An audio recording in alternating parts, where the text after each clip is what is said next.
Maraming tao ang kinikilig sa ideya ng kasal dahil ito raw ay panibagong yugto ng buhay ng dalawang magkarelasyon. Pero hindi lahat ay palaging handa pagdating sa ganitong hakbang. Ikaw kabarangay, kailan mo nakikita ang sarili mo na maglalakad palapit sa altar para sa kasal mo sa isang taong mahal mo? Dear Papa Dudut, just call me Janine, 38 years old at matagal nang tagapakinig ng inyong programa na Barangay Love Stories. Na-discover ko ang inyong programa no minsang sumakay ako ng taxi at kayo ang pinakikinggan ng driver ng mga oras na yon. Pareho pang nadala ang emosyon namin ng driver nang dahil sa kwentong binasa ninyo noon. Tungkol sa isang asawang babae na paulit-ulit na sinasaktan ng asawa niya. Pero hindi magawang makipaghiwalay dahil sa mga anak. Mabuti na lamang at natapos ko ang kwento na yon bago ako bumaba ng taxi. Mula nga noon ay naging avid listener na ako ng inyong programa. Dalang-dala ako kapag tungkol sa magkarelasyon o pamilya ang kwento na inyong iniere. May mga oras kasi na nakaka-relate din ako sa kwento na para bang ako yung letter sender. Pero hindi ko naisip noon na darating ako sa point na ako naman ang gagawa ng sulat para ikwento ang isang bahagi ng buhay ko. Yung kwento ko na sa feeling ko ay makapag-iiwan ng aral sa mga kabarangay nating nakikinig ngayon. Sisimulan ko ang kwentong ito noong 5 taon na ang relasyon namin ni Eko. Nagkakilala kami noon sa isang outreach program na ginawa ng kumpanya kung saan ako nagtatrabaho. Nag-participate din kasi doon ang kumpanya nila kung saan kami nagkasama. Nang araw na yon ay mabilis kaming nagkasundo, naging close at nagkapalitan ng mga pangalan sa aming social media account. Hindi naging matagal ang ligawan namin pero masasabi ko talaga na wala sa tagal ng panliligaw ang itatagal ng isang relasyon.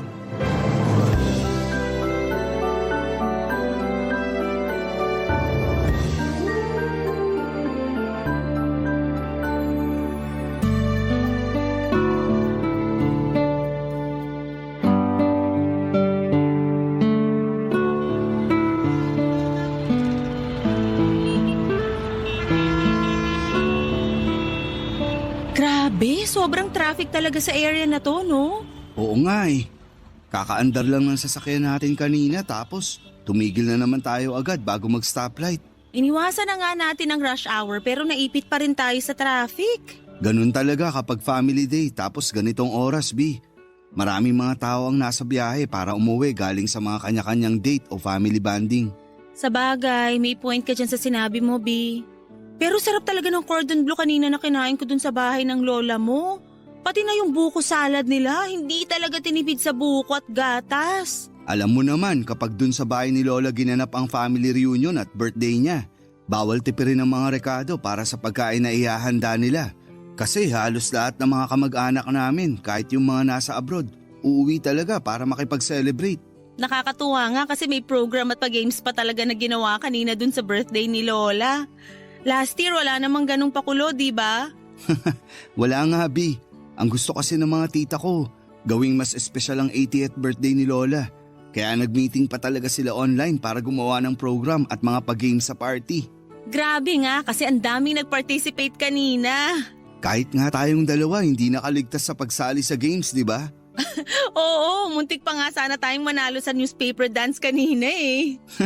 Na out of balance kasi ako, kaya lumampasan pa ako sa nakatuping dyaryo habang buhat kita. Feeling ko nga, kailangan ko na talagang mag-diet. Mukha kasing nabibigatan ka na sa akin. Uy, hindi ah. Ang sexy mo kaya, lalo na kanina. Kita mo nga, ang daming nakapansin ng mga kamag-anak ko na pumayat ka raw. Mas mataba ka raw nung huli ka nilang nakita.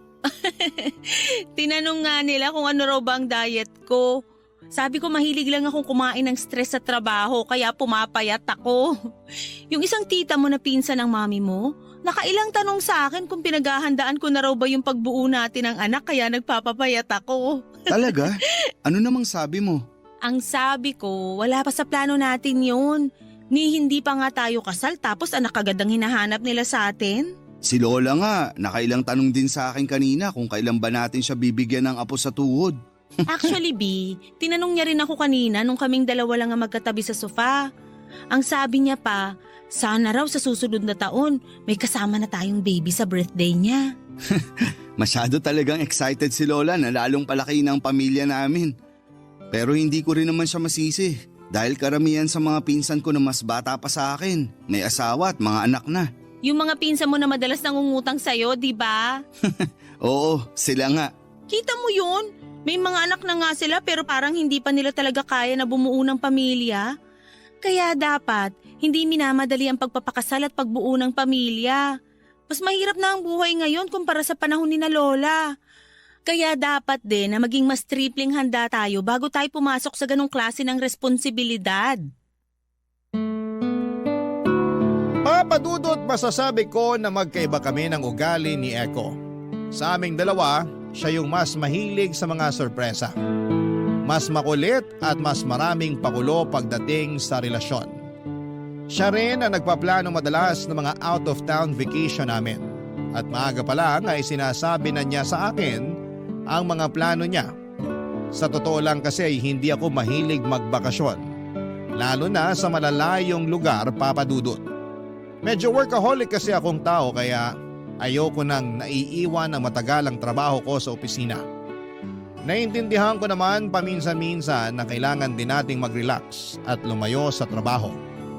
Pero para sa akin kasi parte na ng pag-relax ko ang trabaho na ginagawa ko.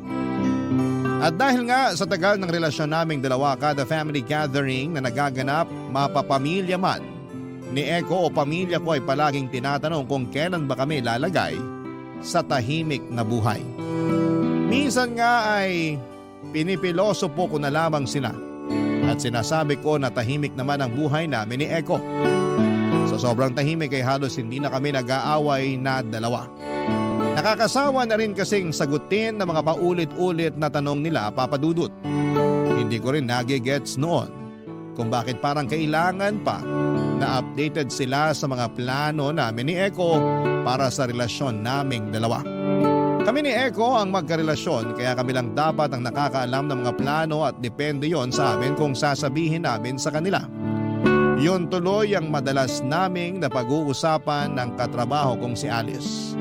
Lalo na noong nagkasama kami sa binyag ng anak ng isa pa naming katrabaho, Papadudot.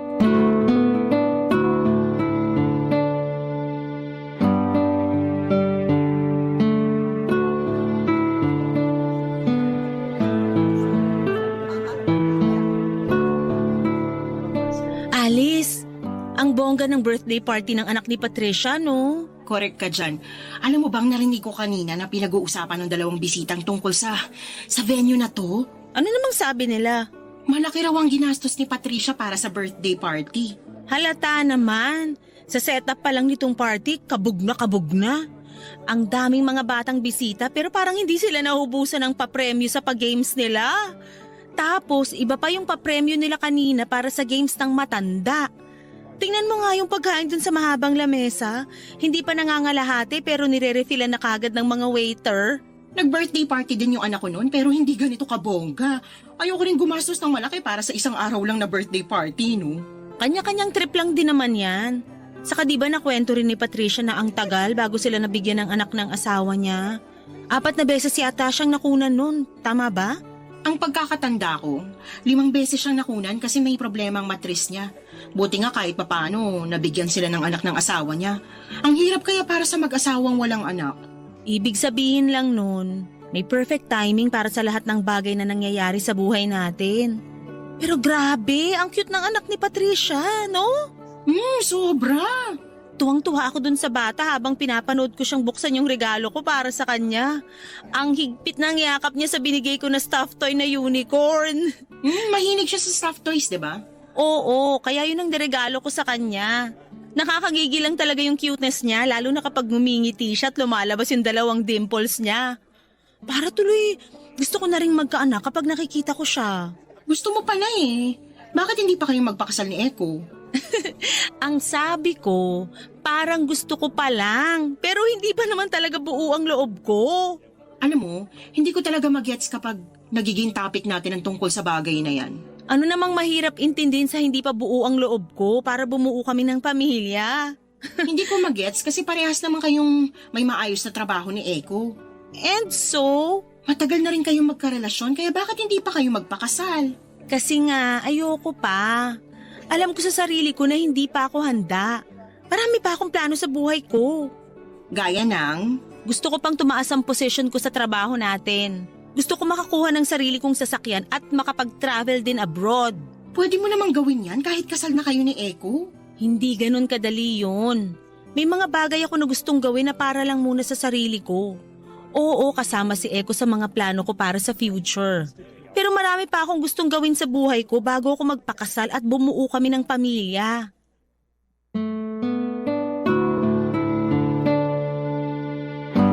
Papadudod, career woman talaga ako at kahit wala na sa kalendaryo ang edad ko ay marami pa rin akong plano sa buhay at trabaho ko. Marami po akong goals na hindi naaabot kaya hindi ko talaga priority ang pagbuo ng pamilya. Alam ko naman na iba na ang setup ng pamilya ngayon kumpara sa pamilya noon. Mas malaya na ang isang babae na gawin ang gusto niya kahit na may asawa at anak na siya.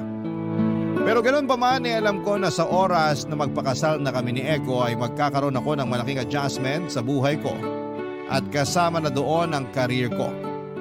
Naalala ko pa nga ang sabi ni Eko noon na ang gusto niya sana kapag nagpakasal kami ay nasa bahay na lamang ako para matutukan ang pag-aalaga sa anak namin. Bagay naman papadudot na labis kong tinutulan. Mataas ang tingin at respeto ko sa mga housewife.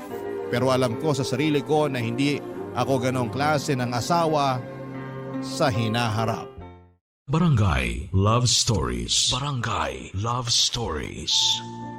Papadudot, hindi lang ang pamilya namin ni Eko ang nangungulit at nagtatanong tungkol sa kung kailan ba kami magpapakasal at pagkakaanak.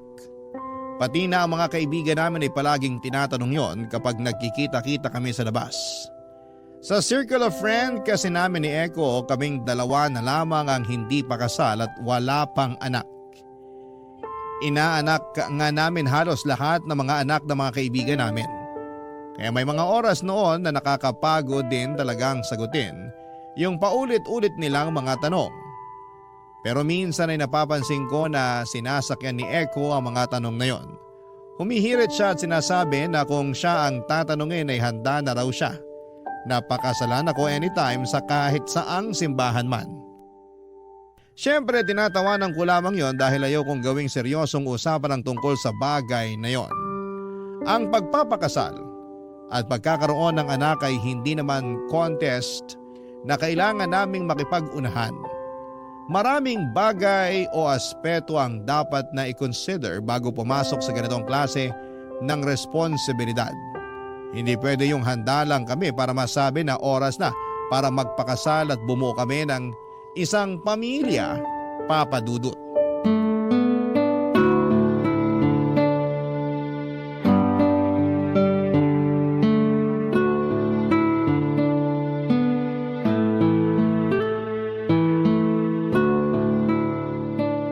Grabe, tita. Solid sa sarap talaga tong pochero na niluto nyo. Halata nga. Parang pang-anim na kuha mo na yata ng kanin at ulam yung nasa plato mo eh. Mami! Binabantayan mo ba talaga pagkain ni Eko? Napansin ko lang naman na naparami yung kinakain niya. Nakakatuwa nga eh. Paano naman po hindi mapaparami ang kain niya? Paborito niya yung ulam na niluto niyo. Alam ko yun. Nabanggit mo yun dati. At sinadya ko rin talaga na magluto ng pochero dahil alam ko na dito maghahapunan si Eko. Ay, wow! Talaga po, tita? Oo. Naku, thank you po, tita. Kung alam nyo lang, dito lang po talaga ako sa bahay nyo nakakakain ng masarap na pochero. Dalas-dalasan mo kasi ang pagdalaw dito sa bahay para palagi kitang ipagluluto ng paborito mong ulam. Baka naman po makalimutan niyo ng iluto ang mga paborito ko dahil kay Eko ha? Di ka pa ba nagsasawa sa luto ko? Kahit kailan, hindi ako magsasawa sa mga luto niyo. Yan lang kasi yung hindi ko namana sa inyo. Madali naman pag-aralan ng pagluluto. Kailangan mo na rin simulan ngayon na gawin yon. Dahil kapag nagpakasal na kayo ni Eko, Ikaw naman na magluluto para sa kanya. Matagal pa naman pong mangyayari yun, Mami. Bakit naman matagal pa? Wala pa po yun sa plano namin. Aba, dapat pinagpaplanuhan nyo na yan ni Eko. Baka nakakalimutan mo. Wala na sa kalendaryo ang edad nyo pareho. Ano naman po kung wala na sa kalendaryong edad namin? Ibig sabihin, napag-iwanan na kayo ng mga tao sa paligid nyo. Yan din po ang sabi ng lola ko. Lahat po kasi ng kapatid ko, may asawa at mga anak na. Ako na lang po ang hinihintay niya na magpakasal at magkaanak. Kita mo na, Janine? Hindi mo dapat hinahayaan na mapag-iwanan kayo ni Eko. Hindi naman po paunahan ng pag-aasawa at pagbuo ng pamilya. Kailangan pinaghahandaan po yun. Pero handa na kayo pareho, di ba? Hindi pa po. Bakit naman hindi pa? May mga goal pa po kasi ako sa trabaho ngayong taon at sa susunod na taon. Kailangan ko po munang unahin na maabot yung goal na yun bago ko magdesisyon tungkol dyan. Nandyan lang naman palagi ang trabaho, anak. Hindi yan mawawala. Pero ang edad at panahon ninyo ni Eko, lumilipas yan at hindi na pwedeng ibalik. Kaya dapat, hindi mo sinasayang sa trabaho ang lahat ng oras mo. Hindi naman po pagsasayang ng oras ang ginagawa ko sa trabaho. May mga plano lang po talaga ako na gustong matupad. May mga goal ako na gustong maabot pagdating sa career. Basta ako, tita. Ready na akong pakasalan si Janine. Kahit kailan at kahit saang simbahan pa niya gusto na magpakasal kami. Papadudot, may mga oras na hindi ko na napipigilan ang sarili ko na mainis. Kapag ang topic ng pagpapakasal ang paulit-ulit naming pinag-uusapan. Lalo na kapag may mga oras na sinasakyan nyo ni Eko. Ako kasi talaga yung naiipit kasi parang nawawalan ako ng kakampi. May mga oras kasi na sumasang-ayon talaga si Eko sa sinasabi ng ibang tao at dadagdagan niya pa nang naghihintay lamang siya na maging handa ako sa bago niya ako alokin ng kasal.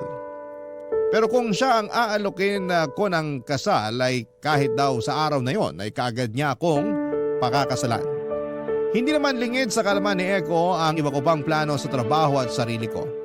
Na gusto ko pang ma-promote kaya kailangan ko ring magpakasipag at magpasikat sa mga boss ko. Kaya nga may mga oras na natatanggihan ko ang mga out of town vacation na plano niya. Kasi noong mga panahon na yon ay nagpapakitang gilas talaga ako sa opisina namin. Bukod sa nakukulitan ako sa mga nagtatanong tungkol sa kung kailan ba kami magpapakasal, nape-pressure din talaga ako sa trabaho ko o papadudot.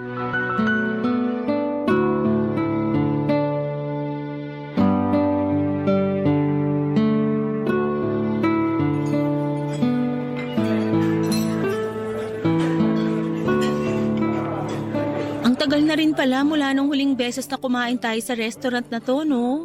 Oo, parang halos 1 taon na rin yung nakalipas. Ang layo din kasi nito mula sa workplace natin pareho eh. Pero worth it naman puntahan at kainan, di ba? Sobrang worth it. Ang sarap kaya ng kare-karing bagnet nila dito saka blueberry cheesecake. Nasira na naman tuloy yung diet ko. B, hindi mo kailangang mag-diet kasi hindi ka naman talaga tumataba. Akala mo lang yun, pero tuwing magtitimbang ako, palaging may nadadagdag sa bigat ko. Kahit dumoble pa ang timbang at lapad mo, hindi pa rin magbabago ang pagmamahal ko para sa'yo, B. Naku, humihirit ka na naman dyan. Nagsasabi lang ako ng totoo. Alam mo naman kung gaano ako kapatay na patay sa'yo, di ba? Patay na patay talaga. Oo, kasi di ba, 2 beses mo akong binasted nun.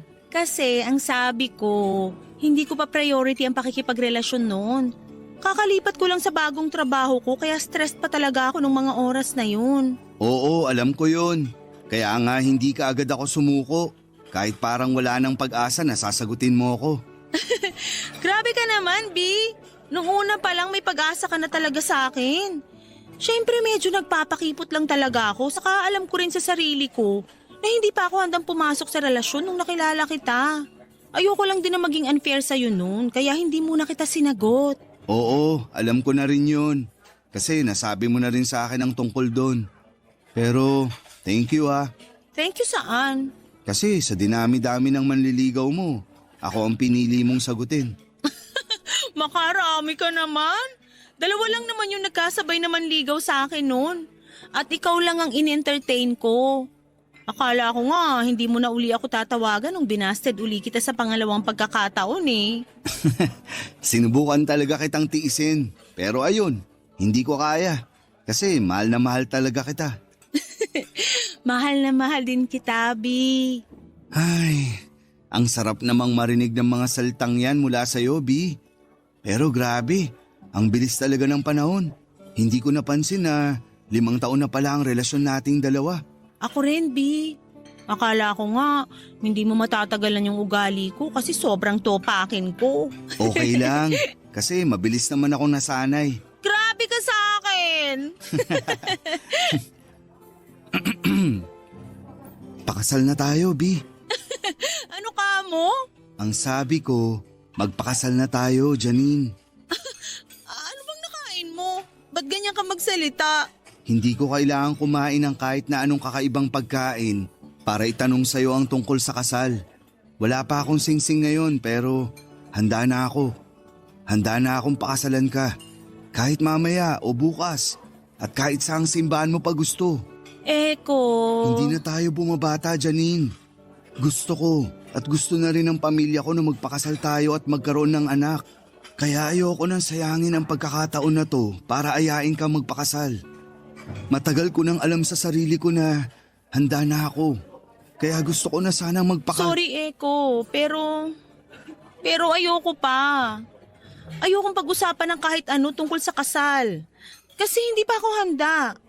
Hindi pa ako handa na magpakasal sa'yo at bumuo ng pamilya. Sana maintindihan mo na ayoko pa talagang magpakasal sa ngayon. Papadudot sigurado na ako na si Eko ang gusto kong makasama sa panghabang buhay. Siya lang ang lalaking nakikita ko na kasama sa altar at kapalitan ng pangako na habang buhay na pagsasama. Si Eko lang ang lalaking gusto ko na maging tatay ng mga magiging anak ko sa hinaharap. At bago ang gabi ng pagpopropose niya sa akin ay napansin ko na yung pagiging balisa ni Eko. May mga oras kasi noon na nahuhuli ko siyang nakatitig sa akin tapos kapag napatingin ako sa kanya, napapangiti na lamang siya bago umiwas ng tingin. Tapos napapadalas pa noon na isinisingit niya sa usapan namin ang tungkol sa plano para sa future naming dalawa. Kung saan ko raw ba gusto magpakasal, kung ilan ang gusto ko na maging anak namin, kung saan ko gusto na tumira, at kung ano-ano pang bagay na tungkol sa buhay may pamilya. Medyo kinakabahan na talaga ako noon kasi may kutob ako na kung saan papunta ang mga kakaibang kinikilos niya. Hanggang sa dumating na nga ang gabi ng pagpopropose niya sa akin. At nang gabi na yon, halo-halo na ang emosyon na nararamdaman ko. Hindi ko na rin halos maintindihan at isa lang ang sigurado ako. Hindi pa ako handa na magpakasal kay Eko. Barangay Love Stories. Barangay Love Stories. Papadudot medyo kinakabahan din ako kay Eko noon kasi nakita ko kung paano namula ang mga mata niya at nagpigil pa ng luha nang sabihin kong hindi pa ako handa na magpakasal sa kanya. Nagbitaw siya ng malalim na buntong hininga bago saglit na tumahimik. Saglit po kaming nagpakiramdaman bago naging seryoso ang boses niyang tinanong kung tapos na ba akong kumain at nang sabihin kong oo ay kaagad na niyang kinuha ang bill namin at binayaran yon. Sinabi niya na ihahatid na niya ako pauwi. Nang pauwi na kami sakay ng kotseng minamaneho ni Eko ay naging tahimik lamang talaga kami sa loob. Sobrang awkward talaga kasi wala ni isa sa amin ang bumasag sa katahimikan na yon. At pagkatapos ng gabing yon ay naramdaman ko ang panlalamig ni Eko sa relasyon naming dalawa. Hindi na niya ako masyadong tinatawagan at tinetext. Hindi na rin siya masyadong nag-reply sa akin. Naintindihan ko na nasaktan ko siya pero labis akong nalulungkot noon. Kasi hindi niya naiintindihan ang sitwasyon ko o papadudot.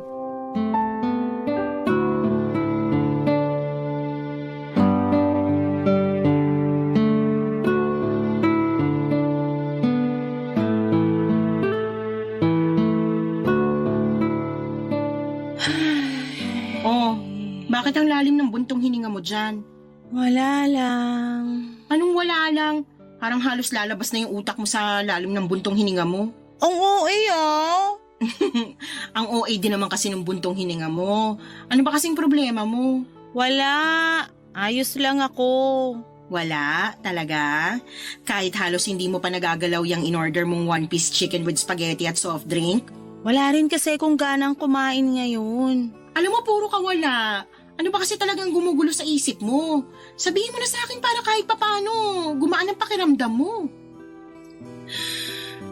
Ay, Hindi okay ang ginagawa mong pagsasarili dyan sa iniisip mo o kung sa ano man yung problema mo. Dapat dyan kinukwento mo para naman maging maayos kahit papano yung nasa dibdib mo. Hindi yung puro kabuntong hininga tapos... inalok ako ng kasal ni Eko nung 1 linggo. OMG talaga? Oo. So ibig sabihin, magpapakasal na kayong dalawa? Grabe, Janine. Finally, naisipan mo na rin lumagay sa tahimik. Hindi yung puro trabaho na lang yung inaatupag mo. Sa wakas, mararanasan mo na rin kung gaano kasarap yung pakiramdam ng maging asawa. Sobrang excited na ako para sa'yo. So, kailan niyo planong magpakasal at saang simbahan? May kilala akong wedding organizer na pwede makatulong sa inyo. Sabihin mo lang sa akin kasi malaki magbigay ng discount yun. Tsaka, ano pa sabi ng mami mo? Sigurado ako na pati siya. Excited na para sa inyong dalawa ni Eko. Hindi ako sumagot ng oo nung alukin ako ng kasal ni Eko. Ano? Hindi pa kami magpapakasal. Bakit naman? Hindi pa nga ako handa. Yun naman ang palagi kong sinasabi pag nagtatanong kayo sa akin kung bakit hindi pa kami nagpapakasal ni Eko. Ayoko pa. Kasi marami pa akong plano sa buhay.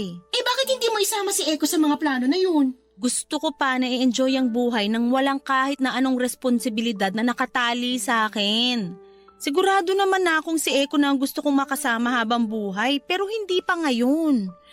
Marami pa akong gustong marating habang hindi pa kasal at wala pa kaming anak. May mga sariling goal pa ako na gustong maabot na pwedeng ma-delay kapag nagsimula na kaming bumuo ng pamilya ni Eko. Ano namang sabi ni Eko nang tanggihan mo yung alok niya sa'yo? Tumahimik lang siya noon tapos hindi na kami halos nag-usap. Iniiwasan niya rin ako. Hindi niya sinasagot mga tawag ko. Malamang nasaktan yung tao kaya tatahimik talaga yun. Hindi rin naman naging madali sa akin yung naging sagot ko sa kanya. Mahirap din yun, pero ayokong isipin niya na ready na rin ako kagaya niya. Ayokong umasa siya na kaya ko nang mag-settle down kami anytime. Hindi pa kasi talaga ako handa. At ayoko rin na gumawa ng desisyon na pwedeng pagsisihan ko sa hinaharap. Okay, nagigets ko ng point mo. Pero... hindi ko rin naman masisisi si Eko sa ginagawa niyang pag-iwas sa'yo kasi nga, sobrang nasaktan yung tao eh. Bigyan mo lang ng konting oras para makapag-isip-isip siya tapos subukan mo ulit siyang kausapin. Subukan mo ipaliwanag ang dahilan kung bakit hindi ka pa handa na magpakasal sa kanya. Papa Dudut, hindi ko talaga alam kung ano bang mahirap intindihin sa salitang hindi pa ako handa. Kailangan ko bang ipaliwanag sa lahat ng mga tao na kapaligid sa akin na hindi pa ako handang magpakasal kasi may iba pa akong priority sa career ko? Na gusto ko pang ma-promote sa trabaho at may ibang mga plano pa ako at dahil alam ko sa sarili ko na hindi pa talaga ako handa. Ayoko namang tanggapin ang alok na pagpapakasal ni Eko sa akin kung alam ko sa sarili ko na napipilitan lamang ako. Ayoko rin talagang sakta ng damdamin ni Eko dahil mahal ko siya. Pero gusto ko lang talagang magpakatotoo. Kaya hindi ko talaga alam noong una kung nagkamali ba ako sa ginawa ko na pagtanggi sa alok na pagpapakasal ni Eko. Hindi lang naman siya ang nasaktan kung hindi pati na rin ako dahil sa pag-iwas na ginagawa niya sa akin noon. Nasasaktan ako, Papa Dudut, kasi parang hindi niya man lang sinubukang intindihin ang sitwasyon. Sa kabilang banda ako pa rin ang gumawa ng paraan para muli kaming magkausap ni Eko. Hinintay ko siya na makalabas sa building kung nasaan ang opisina nila.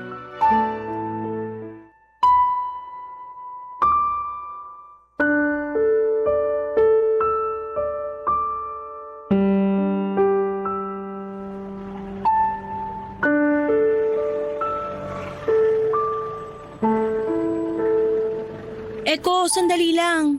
Anong ginagawa mo dito? Hinintay talaga kita para makapag-usap tayong dalawa. Kailangan ko makauwi ka agad, kaya sa ibang araw na lang tayo mag-usap, Janine. Eko, please naman. Huwag mo kong iwasan. Alam mo na kailangan nating mag-usap ngayon. Ano pa bang kailangan nating pag-usapan? Yung tungkol sa ating dalawa. Janine, malinaw naman, di ba? Malinaw na hindi mo tinanggap ang alok kung pakasalan mo ako. Oo, pero hindi naman ibig sabihin no na ayoko na magpakasal sa'yo. Wala naman akong balak na tapusin yung relasyon natin eh. Parang ganun na rin yun. Dahil pinaramdam mo sa akin na ayaw mo akong pakasalan. Tinanggihan ko yung alok mo ng kasal hindi dahil ayokong magpakasal sa'yo. Hindi pa nga kasi ko handa. Pero bakit nga? Bakit hindi ka pa handa hanggang ngayon? Janine, ilang taon na tayong magkarelasyon. Kulang na nga lang. Magsama na tayo sa iisang bahay dahil sobrang kilala na natin ang isa't isa. Ang hindi ko lang talaga maintindihan kung bakit palagi mong sinasabi na hindi ka handa. Mahal mo naman ako, di ba? Oo, sobra. At wala akong ibang gusto na makasama habang buhay kung hindi ikaw lang, Eko. Yun naman pala. Bakit hindi ka pa magpakasal sa akin kung mahal mo naman pala ako? Kasi ayoko ngang madaliin yung bagay na alam kong hindi pa ako handa. Eko, alam mo naman ang pinagdaanan ko sa buhay, di ba? Maagang nagpakasal sina mami at daddy noon kaya hindi naging madali ang buhay namin habang lumalaki ako. Naranasan ko kung paano tipirin ni na mami baon namin para lang may pambayad ng bill sa bahay. Nagutom ako nung bata pa ako pero hindi ko yun sinabi kay mami. Kasi nga alam kong sobrang gipit kami sa pera. Nag-working student ako para lang makatulong sa bahay at makatapos ng pag-aaral ko. Marami kaming hirap na pinagdaanan bago naging maayos at magaang ang buhay namin. Kung iniisip mo na baka mararanasan yun ng magiging anak natin, hindi ko hahayaan na mangyari yun. Pareho tayong may trabaho at magtutulungan tayo sa lahat ng bagay. Pero natatakot pa rin ako, Eko. Palagi kong naririnig nun kay mami na marami pa siyang bagay na gustong gawin sa buhay bago sila nagpakasal ni daddy. Hindi siya nagsisisi sa pamilya na meron siya ngayon. Pero nagsisisi siya na hindi niya nagawang enjoyin yung buhay niya nung wala pa siyang anak. So, natatakot ka na baka magsisi ka sa oras na pakasalan mo ko? Hindi sa ganon, Eko. Natatakot ako na baka magsisi ako sa oras na itali ko na yung sarili ko sa isang napakalaking responsibilidad. Hindi naman laro ang pagpapakasal eh. Mas lalong hindi laro ang pagbuo ng sariling pamilya. Marami pa akong gustong marating sa career ko at marami pa akong goals na gustong maabot. Hindi mo ba maaabot ang mga yon ng kasama ako? Gusto kong patunayan sa sarili ko na mas may itataas pa ang estado ng buhay ko sa sarili kong pagsisikap. Gusto ko rin munang makita na mas gumanda pa ang takbo ng career ko. Hindi rin tumadali para sa akin. Nahihirapan ako, maniwala ka man o hindi. Takot na takot din ako. Kasi baka mawala ka sa akin. Eko, mahal kita. At kung talagang mahal mo ko, irerespeto mo yung desisyon ko.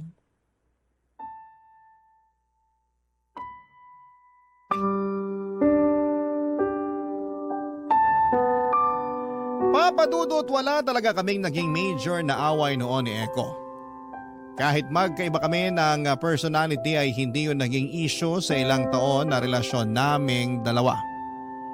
Pero nang taon na yon ay masasabi ko talagang nasubok ang katatagan naming pareho. Ilang buwan na pareho kaming tuluyan ng lamig sa isa't isa na akala ko ay mauuwi na talaga sa hiwalayan. Pagkatapos kasi naming mag-usap ay humingi muna ng space si Eko mula sa akin na ibinigay ko naman sa kanya. Hindi ko alam kung naiintindihan niya ba ang point ko na ayoko lang na maranasan ng magiging anak namin ang naranasan ko noon sa pamilya ko. Ayokong bumuo ng pamilya na wala masyadong maayos na plano. Kaya naman halos 2 buwan din na wala kaming komunikasyon ni Eko at sa mga buwan na yon ay pinilit kong mag-focus sa trabaho. May mga oras na hindi ko mapigilang maiyak, lalo na kapag nasa bahay na ako dahil sobrang nami-miss ko na si Eko. Hanggang sa dumating ang araw na siya na mismo ang gumawa ng paraan para muli kaming magkausap at magkaayos. Muling naging maayos ang relasyon namin ni Eko. Sinabi niya na naiintindihan niya na raw ang sitwasyon ko. bilang isang babae at kaparehas niya na hindi pa handa sa mas malaking responsibilidad sa buhay. Nakakatuwa lang kasi naging bukas ang isipan niya para sa naging desisyon ko noon. Alam ko na hindi talaga madali sa kanya ang ibinigay kong sagot. Pero binigyan niya pa rin ang pagkakataon na maayos ang relasyon namin. Isang pagkakataon na pareho naming hindi pinagsisisihan. Pagkalipas kasi ng 3 taon ay nagpakasal na kami ni Eko at ngayon ay may 2 ng anak. Dito ko na rin po tatapusin ang sulat ko, Papa Dudut, at sana ay may naiwan ding aral ang kwento naming ito na hindi dapat minamadali ang isang desisyon lalo na kung ito ay makakaapekto sa buhay natin. Bago tayo pumasok sa isang panibagong yugto ng buhay natin ay dapat alam natin sa sarili natin na handa tayo physically, financially and mentally. Ang inyong forever kapuso at kabarangay, Janine. Dear Papa Dudut, naniniwala ba kayo sa kasabihan na kapag bumitaw tayo sa isang bagay na pinangahawakan natin ay mas nagiging magaan ang lahat? Ako kasi oo. At yun ang eksaktong pakiramdam na gusto ko nang gawin sa relasyon namin ng girlfriend kong si Almira. Pero bago ko ikwento ang dahilan kung bakit gusto ko nang bitawan ang relasyon namin, pabati muna ng isang mapagpalang tanghali sa inyong lahat. Nakatulad kong avid listener ng Barangay Love Stories. Itago niyo na lamang po ako sa pangalang Benji, 31 years old at taga Mandaluyong. Nagtatrabaho ako sa isang BPO company sa Pasig simula noong 18 years old ako. At kung ilalarawan ko ang sarili ko ay masasabi ko namang may itsura ko. Abulin din na mga babae at binabae pero straight gaya ko. Regular sa gym at sumasali sa mga running event. Non-smoker pero umiinom ng alak paminsan-minsan. Basta for me ay health is wealth. Namatay kasi sa cancer ang father ko noong 17 years old ako kaya simula noon ay iningatan ko na talaga ang sarili ko. Pero mabalik tayo sa sinabi kong habulin ako ng mga babae at binabae. Totoo yon. Lalo at may pagka-playboy din ako. Kahit nung teenager pa lamang ako at nagpatuloy yon noong nagtrabaho na ako sa call center. Pero good boy ako sa mata ng mga relatives ko at ang nakakaalam lang ng pagiging mapaglaro ko sa mga babae ay ang pinsan at best friend kong si Emerson, Papa Dudut.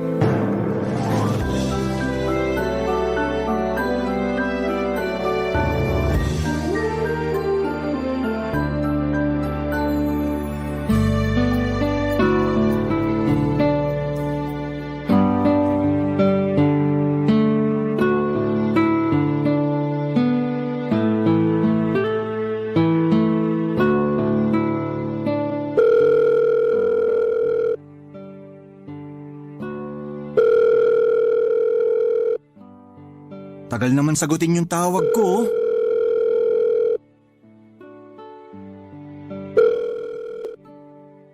Hello?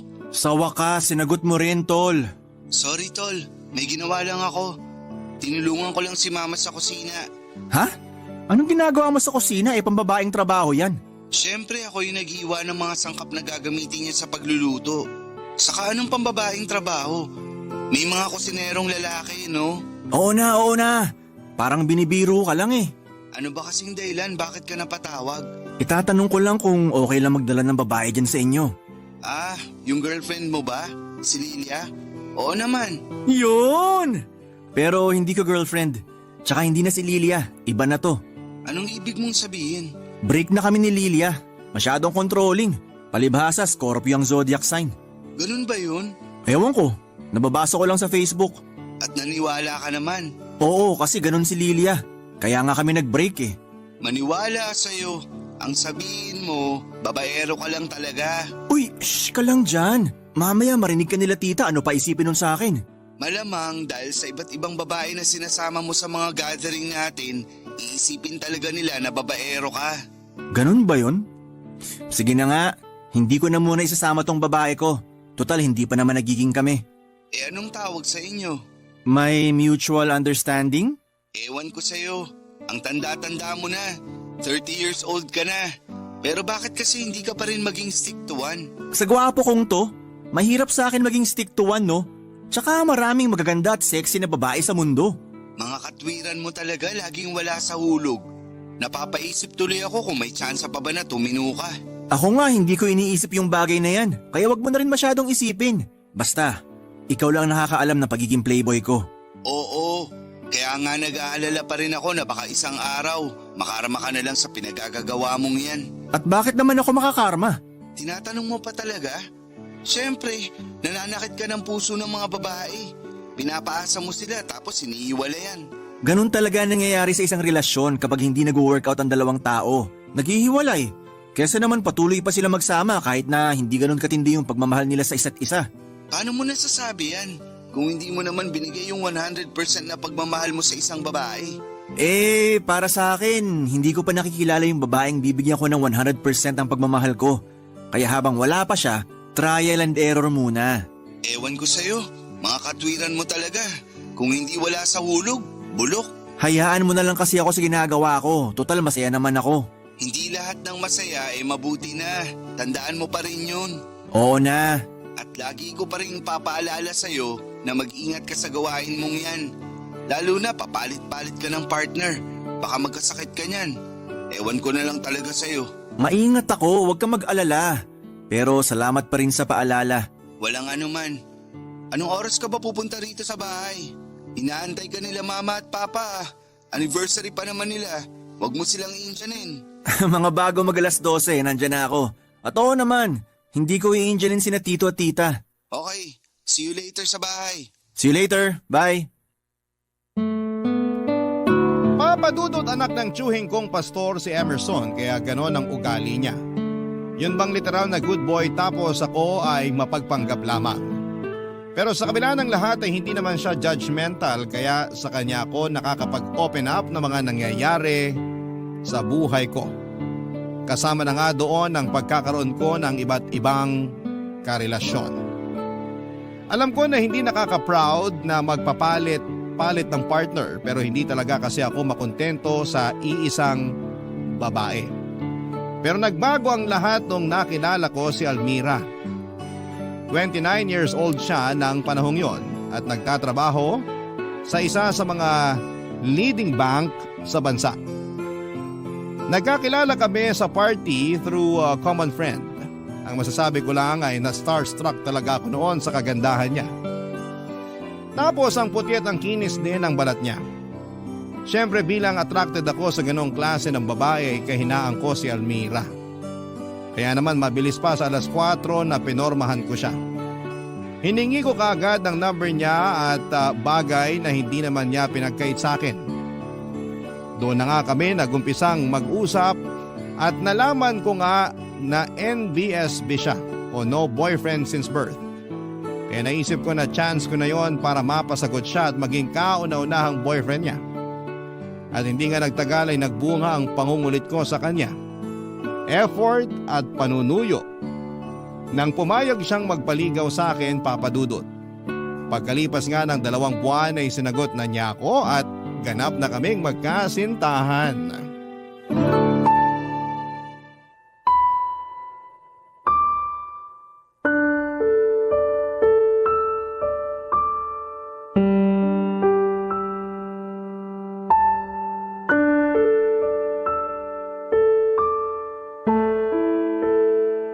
Mahal, ano bang ginagawa natin sa lugar na to? Ano pa nga bang ginagawa ng mag-boyfriend at girlfriend sa lugar na to? Kaso Eddie! hindi pa ako handa eh.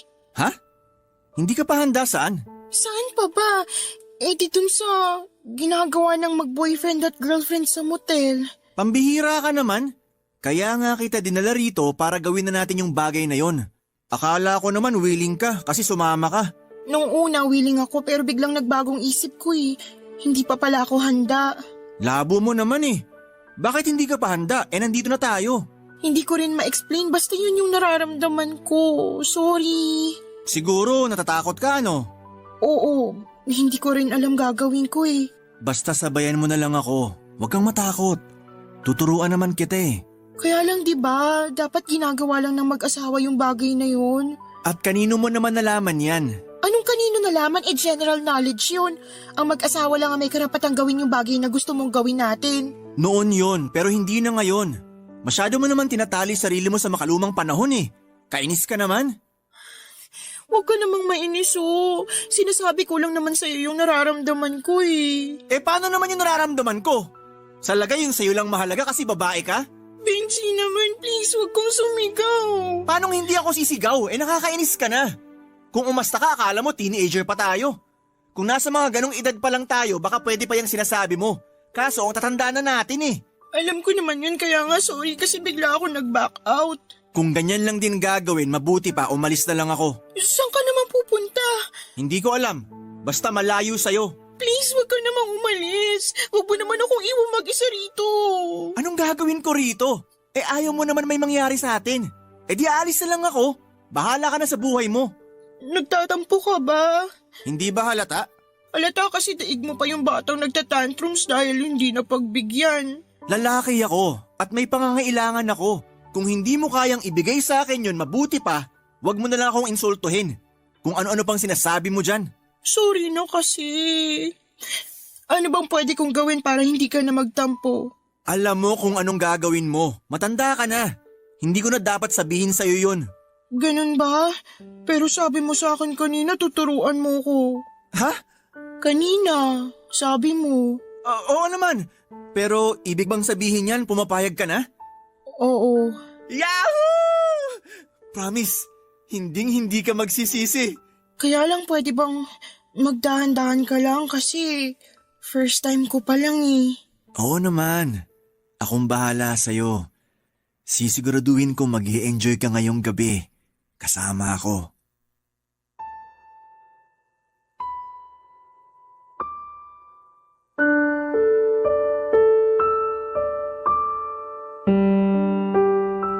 Papadudod doon ko na-realize na medyo makalumang tao si Almira. Pati na rin ang pag-iisip niya pero buti na lamang at hindi ako nahirapang kumbinsihin siya. Naayos lang na gawin namin ang bagay na yon dahil nga moderno na ang panahon. Kaya masayang-masaya talaga ako nung pumayag siyang may mangyari sa amin ang gabing yon. At mas lalo lang nadagdagan ang kaligayahan ko sa dibdib. Dahil ako papadudot ang unang lalaki na nakagalaw sa kanya. Hindi ko na masyadong idedetalye pa pero isa lang ang masasabi ko, pinaka the best. Na experience ang nangyari sa amin ang unang gabi ni Almira. Hindi nagtagal ay siya na ang nag-i-insist na may mangyari sa amin at sobrang saya ko noon. Siya na ang madalas na nagyayaya sa akin at sino ako para tanggihan ang paanyaya ng isang katulad niya. Hindi ko rin may paliwanag pero ang galing ni Almira sa parteng nabibighani niya ako hindi lang sa pisikal niyang katangian at galing sa pakikipagromansa kundi maging sa buong pagkatao niya. Alam ko, nang mga panahon na yon na natagpuan ko na ang babaeng mamahalin ko ng 100%. Barangay Love Stories. Barangay Love Stories.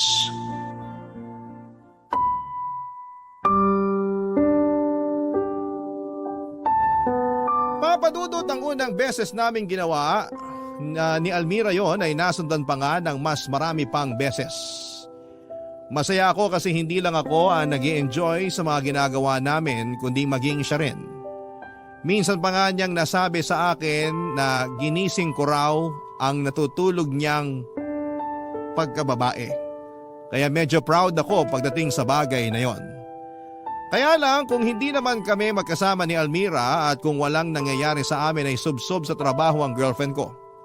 Palibas ay mataas ang posisyon niya sa pinagtatrabahuhan niya, bagay na hindi ko kinatutuwa lalo kapag feeling ko ay wala na siyang oras sa akin. Kaya nga hindi ko naman napigilan ang sarili kong tumingin sa ibang babae. Pampawala ng lungkot o bagot sa relasyon namin ni Almira. Sa ganong paraan ay hindi ko masyadong dinaramdam ang pagtanggi niya sa pag-aaya kong lumabas. Kesyo marami nga siyang ginagawa sa trabaho o pagod dahil sa trabaho. Pero sigurado naman ako sa sarili ko na mahal ko si Almira Dahil hindi naman ako nahuhulog sa mga babaeng nagugustuhan ko. Gusto ko lang silang kasama. Hindi ko naman sinabing mahal ko na, Papa Dudut.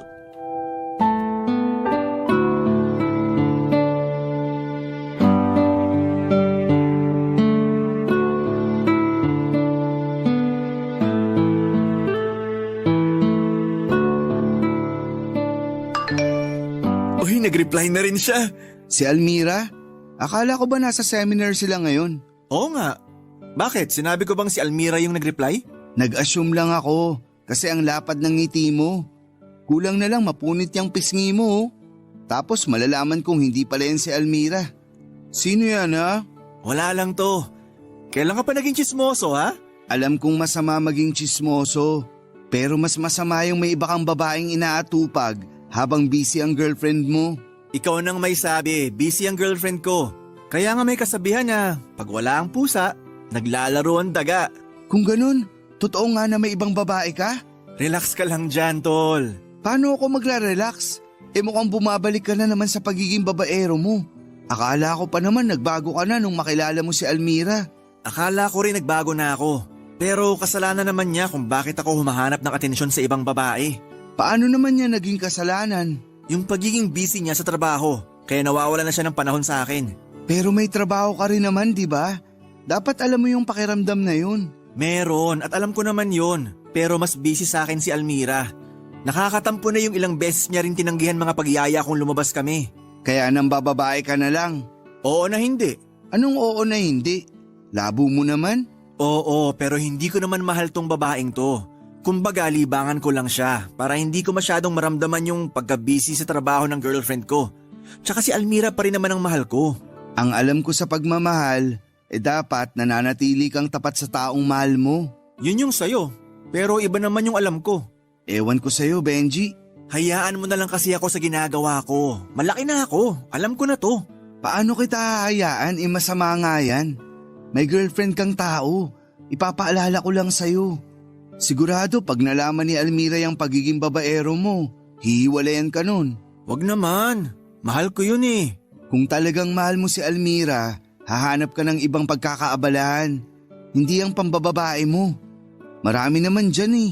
Wala ka bang sasaliang marathon dyan? Para kahit paano malibang ka naman. Wala eh. Tsaka tinatamad na akong sumali. Mabuti pa, sumama ka na lang sa akin. Kung sa church yan, pas ako. Alam kong sasabihin mo yan, kaya hindi tayo dun pupunta. Eh saan? Sa book fair. Meron dito sa Metro Manila at gusto kong puntahan. Dun mo ako samahan. Boring naman nun, puro libro. Kaya nga book fair. Anong ine-expect mong makita? Mga alak? Oo, tsaka mga babaeng sumasayaw sa pole. Biro lang. Ikaw lang yung tumanda pero paurong. Sakit mo naman magsalita. Biro nga lang, di ba? Biruin mo na ang lasing, pati na ang bagong gising pero wag lang ako. Wag ka na kasing pikon, tol. Basta, tigilan mo na yung paglalaro mo ng apoy. Matanda ka na eh. Matakot ka na lang din mapaso, sinasabi ko sa'yo.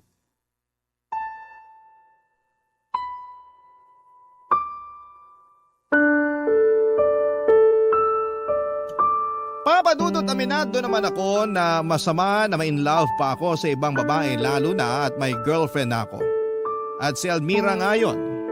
Pero sa totoo lang ay mahirap kalimutan ang mga bagay na kinasanayan ko na. Buti na lang talaga at nandyan si Emerson para magpaalala sa akin na dapat ay maging loyal na ako sa iisang babae kung ayaw kong makarma pagdating ng panahon. Sino ba naman ang gustong makarma, hindi ba? Saka tama rin naman siya nang sabihin niyang hindi na ako bumabata para maglaro pa rin ng apoy. Malaki ang utang na loob ko sa pinsan kong si Emerson dahil napakatsaga niya sa akin. Kasi malamang kung malamang malalaman lang ng iba naming kamag-anak ang mga kalokohan ko. Lalo na sa pakikipagrelasyon ay baka itakwil nila ko. May ugali kasi sila na ayaw nila na nababahira ng kahihiyan ng angka namin, lalo na at karamihan sa mga kamag-anak namin ay may tungkulin sa simbahan. Pero syempre wala namang tao na pinanganak na perpekto at kabilang na ako doon. Bata pa lamang ay hindi na ako close sa parents ko dahil pinipilit nila sa akin ang relihiyon nila. Kulang na lang ang itakwil ako ng mga magulang ko at dahil wala naman akong kapatid ay wala akong nagiging kakampi. Pero nung nagkasakit ang mama ko, ako ang nag-alaga sa kanya. Ganon din si Papa kaya naman noong nawala sila bagaman masakit, ay laking luwag naman sa dibdib ko yon. Hindi kasi birong mag-alaga ng may sakit lalo na at mag-isa ka lamang sa buhay. Papadudot mabilis na lumipas ang mga araw at sa tulong po ni Emerson ay nakadiskubre ako ng bagong hobby na magugustuhan ko kaya naman hindi na ako kating-kate na makapang babae. At yun nga ay ang pagluluto. Nag-aral akong magluto ng iba't ibang putahe mula sa recipe book na nabili ko sa book fair na pinuntahan namin ng pinsan ko para kay Almira. Sa ganong paraan ko na-impress ang girlfriend ko at masayang-masaya ako kapag nagugustuhan niya ang putaheng hinahain ko, Papa Dudut.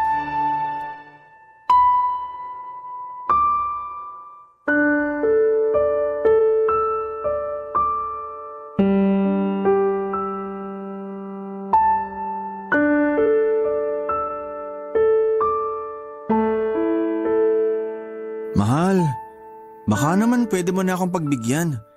Alam mo namang miss na kita eh. Miss na rin kita pero wag muna ngayon. Ha? Bakit? Kasi masama pakiramdam ko eh.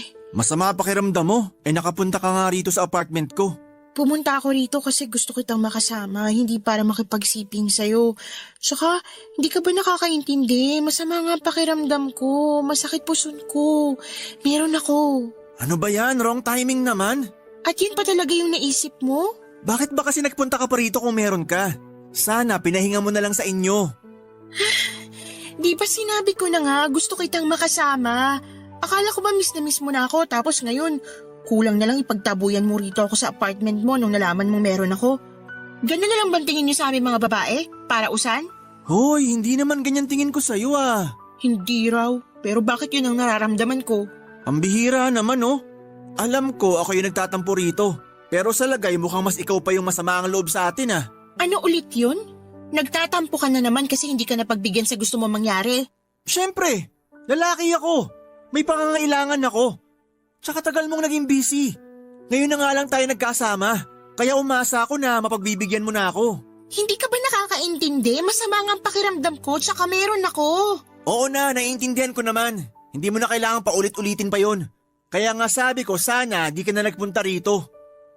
Ah, baka naman kaya ka nagpunta rito kasi gusto mong magpaalaga sa akin ha?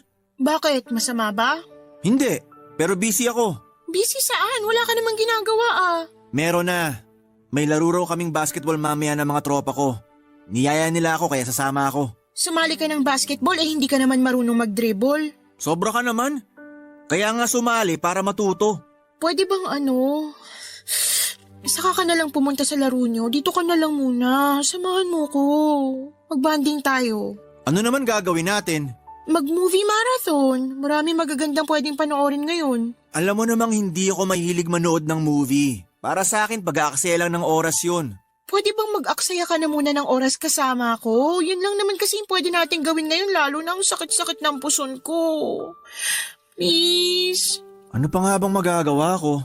Konsensya ko pa kung iniwan kita rito sa ganyang kalagayan. Thanks, mahal. Kahit mukhang napipilitan ka lang. Huwag mo nang banggitin yung bagay na yon. Lalo ko nawawalan ng gana eh. Sige ka, iiwanan kita rito. Sorry na. Mabuti pa, pagluto mo na lang ako ng masarap para gumaan-gaan naman yung pakiramdam ko. At nautusan pa nga ako? Hindi kita inuutusan, okay? Tsaka huwag ka nga umasta na akala mo aping-api ka sa relasyong to. Lalo lang sumasama loob ko sa'yo eh. At ikaw na naman ang masama ang loob. Totoo talaga yung kasabihan na only women, children, and dogs are loved unconditionally. A man is only loved under the condition that he provides something. Ay, mapapasana all ka na lang talaga. Papadudot, masama pa rin ang loob ko kay Almira ng mga panahong yon dahil hindi niya napagbigyan ang gusto kong mangyari. Bukod sa wrong timing din ang pagkakaroon niya ng period kaya mas nadagdagan lang ang inis ko.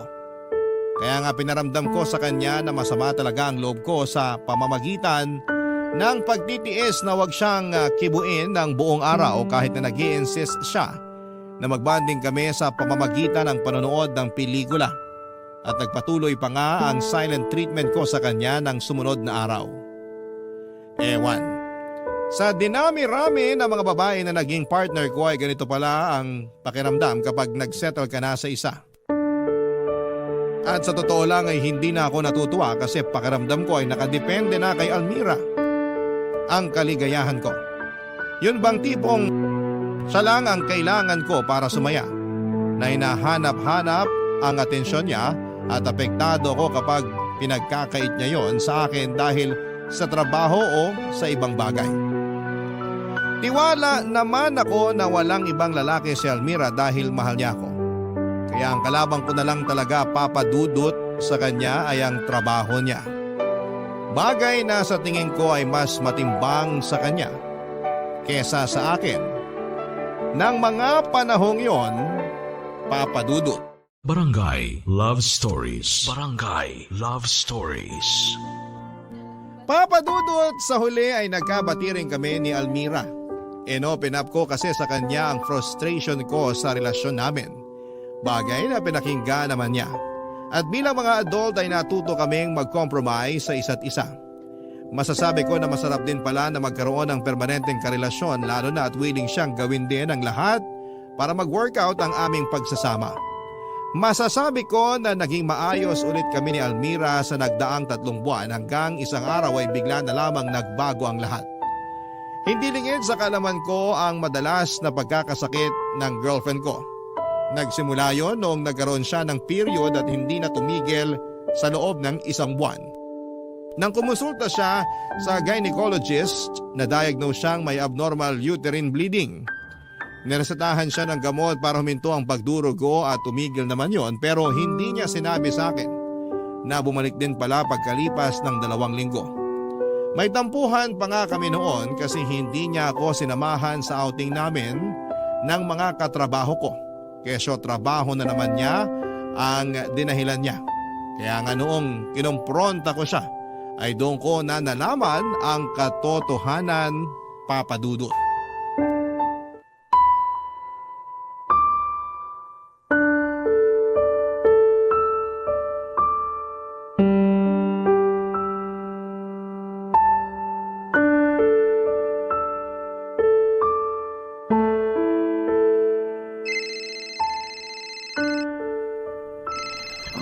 Sino ba yan?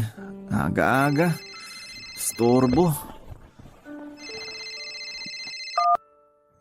Hello? Hello, mahal. Oh, mahal. Aga pa. Napatawag ka. Oo nga pasensya ka na. Busy ka ba? Hindi naman, pero natutulog kasi ako. At naistorbo mo lang naman ako. Alam mo namang graveyard shift na kami. Kaya tulog ako sa araw. Pasensya ka na, nakalimutan ko. Masyado kasi akong occupied.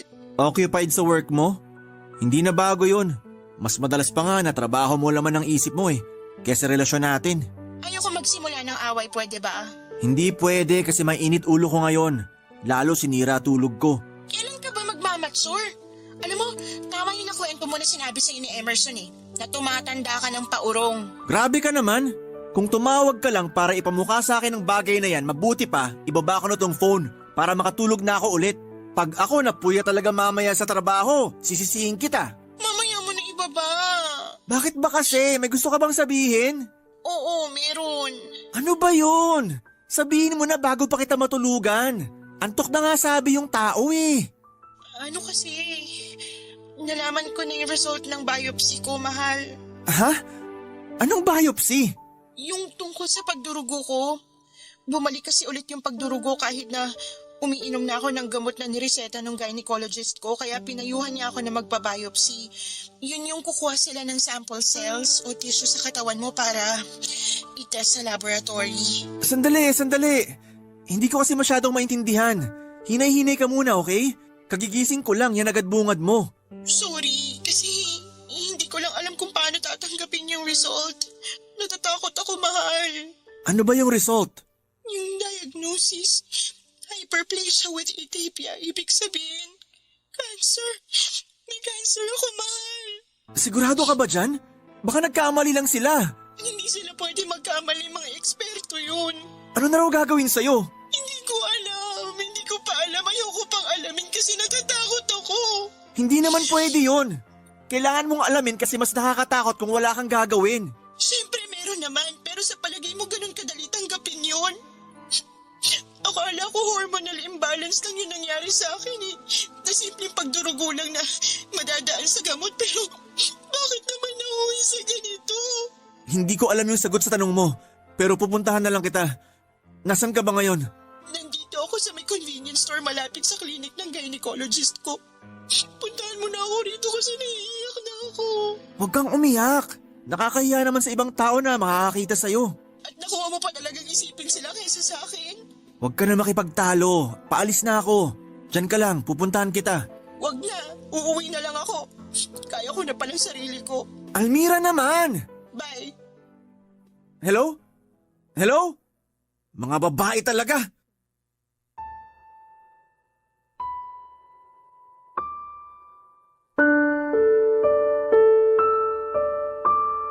Papadudot gulat na gulat ako nang malaman ko ang resulta ng biopsy ni Almira. Pakiramdam ko ay pinagsakluban ako ng langit at lupa na pati siya ay tinamaan din ng cancer. Bigla tuloy bumalik sa akin yung alaala ko noong inaalagaan ko ang mga magulang ko na nagkasakit din. Bagaman hindi cancer ang kinamatay ni Mama, yun naman ang cause of death ni Papa. Natakot ako kasi alam ko sa sarili ko na mauulit na naman ang pinagdaanan ko habang inaasikaso ang mga magulang ko noong may sakit sila hanggang sa kanilang kamatayan. Pero syempre nanaig pa rin ang awa ko sa girlfriend ko. Nalungkot ako ng husto sa kalagayan niya at bilang boyfriend niya, responsibilidad ko siya, papadudot. Katulad ko kasi ay ulilang lubos na si Almira. May isa siyang nakababatang kapatid pero nasa Mindanao at madalang na lamang din ang kanilang komunikasyon. Ang pinakamalapit niyang kamag-anak ay nasa Camarines Norte. Kaya nga ako ang kasakasama ni Almira sa pagpapagamot niya noong lumala na ang sakit niya. Na-diagnose siya na mayroong endometrial cancer o cancer sa lining ng kanyang matres. At sa loob ng 7 buwan ay aaminin kong naubos na ako at nawala na ng pag-asa. Kaya nga nasabi ko sa pinsan kong si Emerson kung gaano na ako kapagod at gusto ko nang bumitaw, papadudot.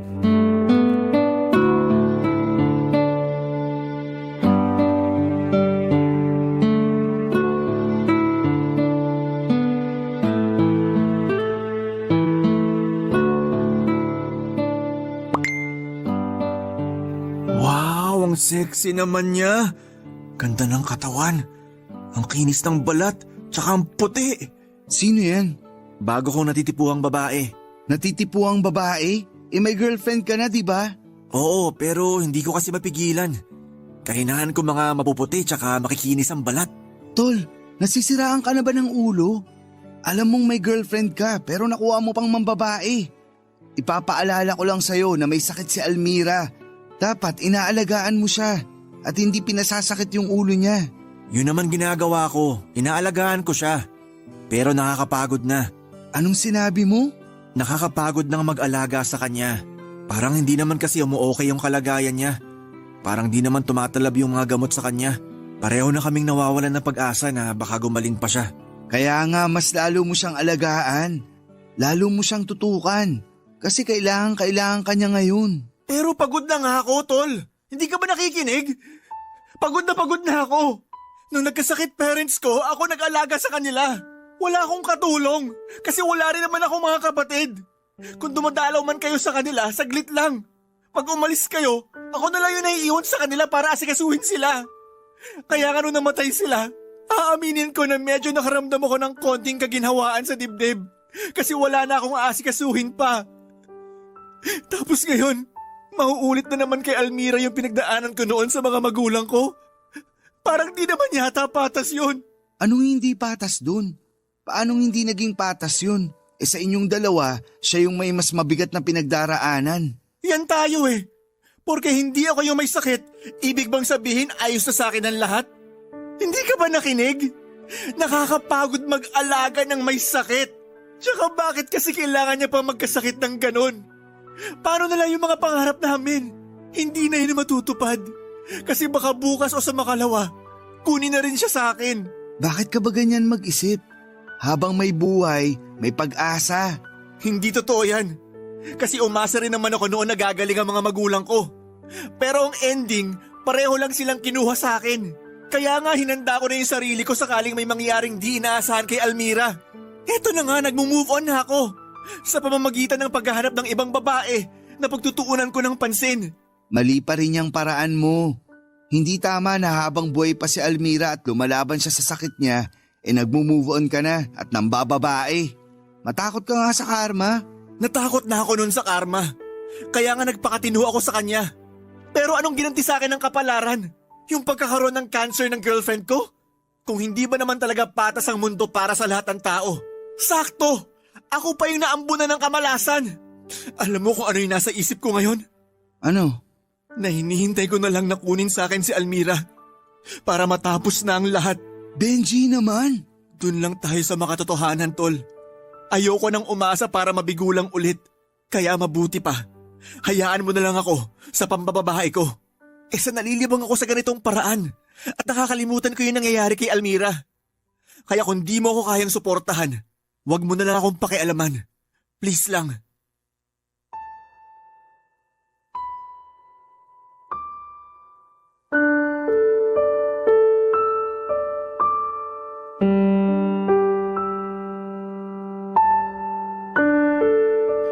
Papa Dudut, hindi nyo ako masisisi kung ganon ako mag-isip dahil napaka-unfair ng tadhana sa akin. Sa lagay, yun ba ang premyo ng pagiging mabait at stick to one sa isang relasyon? Yun ba ang balik ng karma kapag tuluyan na akong nagpakatino? Yung bibigyan ako ng partner na aalagaan ko katulad ng mga magulang kong may sakit noon at sa huli ay kukunin na lamang din sa akin. Kung oo, sana hindi na lang pala ako nagbago para hindi ko na ulit pagdaanan yung ganong klase ng karanasan kasi nakakapagod na.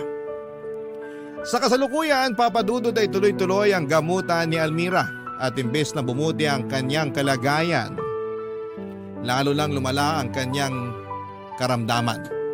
At ako ang sumasalo ng lahat ng pagod sa pag-aalaga sa kanya kaya nga naisip ko na gusto ko na lamang bumitaw sa relasyon namin para matapos na. Pero hindi ko naman magagawa yon dahil ako lang din ang inaasahan ni Almira. Kaya nga kung totoo ang himala, sana ay maghimala ang Diyos. Na sana ay pagalingin na niya ang girlfriend ko. Hanggang dito na lamang po ang sulat ko, Papa Dudut. Sana po'y mapili po ninyong i-ere ang kwento ng buhay ko sa Barangay Love Stories. Umaasa ako na sana'y mapayuhan ako ng mga kabarangay natin para naman mabigyan po ako ng pag-asa na manatili sa aming relasyon ni Almira at huwag bumitaw. Maraming salamat po and God bless sa inyong programa at sa inyong istasyon. Ang inyong forever kapuso at kabarangay, Benji.